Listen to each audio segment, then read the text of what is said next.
আমরা এখান থেকে ঢুকে দিয়ে না সেফটি বা খারাপ না করতে পারি।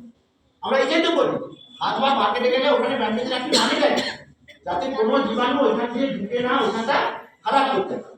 ঠিক তেমনি গবেষকরা বলছেন যে আমাদের খারাপের সময় যে রক্তপাতটা শরীর থেকে যাচ্ছে সেটা একেবারে বিশুদ্ধ রক্ত, আমাদের শরীরেরই রক্ত। শুধুমাত্র আমাদের অপেক্ষমান জীবাণুগুলো রক্তকে তারা খাদ্য হিসাবে ব্যবহার করে, জীবাণুগুলো খাদ্য হিসাবে ব্যবহার করে। স্বাভাবিকভাবে যখন আমার শরীর থেকে রক্তপাত হতে থাকবে, জীবাণুগুলো আমাদের সংস্পর্শে যে জীবাণুগুলো আছে সেগুলো কিন্তু আমাদের শরীরের অভ্যন্তরে প্রবেশ করার সুযোগ রাখে এবং সেখানটা যদি আমি আটকাতে না পারি তাহলে কিন্তু সেই জীবাণুগুলো শরীরের অভ্যন্তরে গিয়ে আমাদের যে টিউব আছে, আমাদের যে নালীপথগুলো আছে সেগুলোকে ব্লক করে।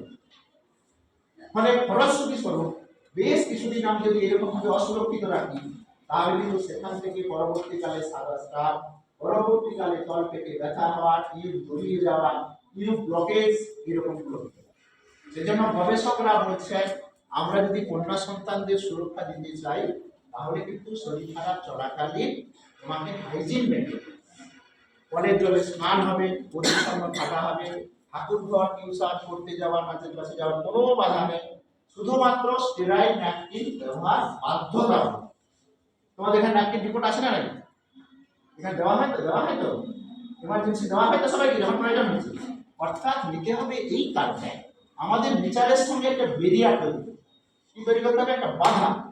এই যে স্টেরাইলটা দেওয়া থাকলো জীবাণুগুলো আর কিন্তু ওখান দিয়ে শরীরের অভ্যন্তরে যাওয়ার সুযোগটা পাচ্ছে, প্লাস ব্লাডটাও সেখানে থাকছে না বেশি। ব্লাড থাকলেই জীবাণুগুলো খাওয়ার জন্য ওখানে ছুটবে।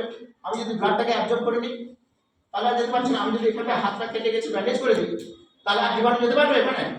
ঠিক একটাই সার, দ্বিতীয় কোনো